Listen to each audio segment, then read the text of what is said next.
فتوحات شام میں ایک واقعہ لکھا ہے، ایک مجاہد تھے، بڑے مشہور تھے، ان کی جنگ، ان کا جہاد اور ان کی تلوار بازی، ان کی تیر اندازی، ان کی گھوڑ سواری اتنا مشہور تھی کہ جس میدان میں بھی جاتے فتح ان کا مقدر ہوتی تھی۔ دشمن کی جس صف میں گھس جاتے دشمن کی گردنوں کو اڑا دیتے، تہس نہس کر دیتے۔ کافروں نے سوچا کہ آج ایسے کرتے ہیں، اس مجاہد کو زندہ پکڑتے ہیں، پھر اسے تکلیف دیں گے۔ چنانچہ اس مجاہد کو زندہ پکڑنے کے لیے کافروں نے 50,000 لوگوں کا دستہ تیار کیا اور پورے شہر کا محاصرہ کر لیا کہ جہاں سے بھی یہ مجاہد نکلے گا پکڑ لیں گے، ایذائیں دیں گے، تکلیفیں دیں گے۔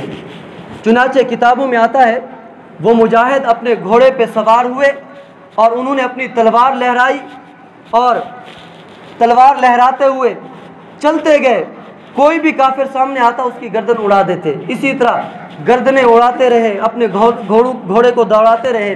تقریباً آدھا دن انہوں نے اپنا گھوڑا دوڑایا اور اپنی تلوار چلائی۔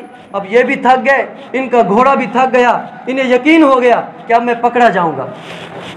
جب انہیں یقین ہو گیا کہ اب میرا گھوڑا تھک چکا ہے، میں بھی تھک چکا ہوں، تقریباً 5,000 کے قریب کافروں کی گردنیں اڑا چکے، اب انہیں یقین ہو گیا اب پکڑا جاؤں گا، تو اب انہوں نے گھوڑے پہ بیٹھے ہوئے اپنی گردن یوں نیچے کی، گھوڑے کے کان کے قریب ہوئے اور ایک جملہ کہا، کہنے لگے اگر تم سست ہو گئے تو روضہ رسول پہ جا کے تمہاری شکایت کر دوں گا نبی علیہ الصلوۃ والسلام سے۔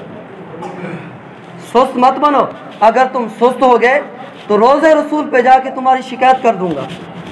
بس گھوڑے نے یہ جملہ سننا تھا، گھوڑا ہنہنایا اور گویا زبان حال سے اس نے کہا کہ میں تیز چلتا ہوں، نبی علیہ الصلوۃ والسلام کو میری شکایت مت لگانا۔ اور پھر گھوڑا اس طرح تیزی سے چلا کہ سارے محاصرے کو توڑتا ہوا اس مجاہد کو باہر نکال آیا۔ تو اللہ کے محبوب صلی اللہ علیہ وسلم سے صرف انسانوں نے نہیں بلکہ حیوانوں نے، نباتات نے، جمادات نے، حجر و شجر نے، کائنات کے ذرے ذرے نے آپ سے محبت کی ہے۔ نبی علیہ الصلوۃ والسلام کھجور کے تنے کے ساتھ ٹیک لگا کر خطبہ ارشاد فرماتے تھے۔ صحابہ نے مشورہ کیا کہ نبی علیہ الصلوۃ والسلام کی شان کے مطابق کوئی اچھا سا ممبر بنا لیتے ہیں، آپ اس پہ بیٹھ کے، اس پہ کھڑے ہو کے خطبہ ارشاد فرما دیا کریں۔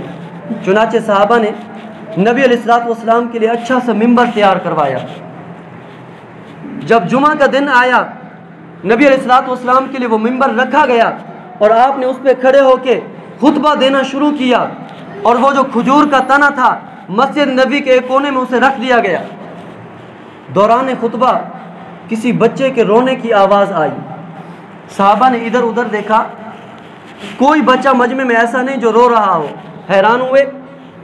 جب غور کیا تو پتہ چلا کہ وہی کھجور کا تنا، اس سے رونے کی آواز آ رہی ہے جس طرح بچہ روتا ہے۔ تو نبی علیہ الصلوۃ والسلام ممبر سے اترے اور اتر کر نبی علیہ الصلوۃ والسلام نے جب اس کھجور کے تنے پہ اپنا دست شفقت رکھا تو کھجور کا تنا اس طرح خاموش ہو گیا جس طرح ماں روتے ہوئے بچے کے پاس آتی ہے اور سر پہ ہاتھ رکھتی ہے اور کہتی ہے بیٹا رونے کی کوئی بات نہیں، اب میں آ گئی ہوں۔ تو نبی علیہ الصلوۃ والسلام نے جب اس تنے پہ اپنا دست مبارک رکھا تو وہ خاموش ہو گیا۔ تو حضور کی محبت میں، حضور کی جدائی میں کھجور کا تنا بھی رو رہا تھا۔ نبی علیہ الصلوۃ والسلام ایک سفر میں تھے، آپ نے سانس لینے کے لیے ایک جگہ پڑاؤ ڈالا، آپ سائے میں بیٹھے ہوئے تھے تو سواریاں بندھی ہوئی تھیں، صحابہ نے سواریاں باندھ دی، گھوڑے باندھ دیے۔ کسی صحابی کے دل میں خیال آیا گھوڑے چھوڑ دیتا ہوں، یہ کوئی گھاس وغیرہ کھا لے۔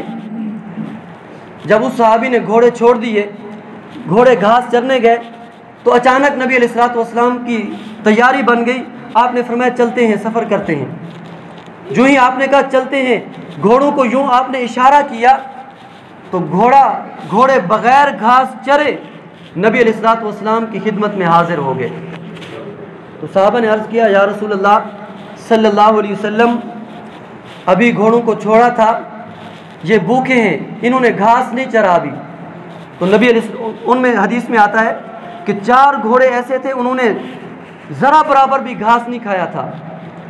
جو ہی نبی علیہ الصلوۃ والسلام کا اشارہ ہوا تو بغیر گھاس کھائے نبی علیہ الصلوۃ والسلام کی خدمت میں حاضر ہو گئے کہ اللہ کے محبوب صلی اللہ علیہ وسلم کا حکم آ گیا ہے، اب بغیر گھاس کھائے بھوکے رہ کر بھی نبی علیہ الصلوۃ والسلام کو انتظار نہیں کراتے۔ جب نبی علیہ الصلوۃ والسلام کو پتہ چلا نا کہ ان 4 گھوڑوں نے گھاس تک نہیں چرا تو نبی علیہ الصلوۃ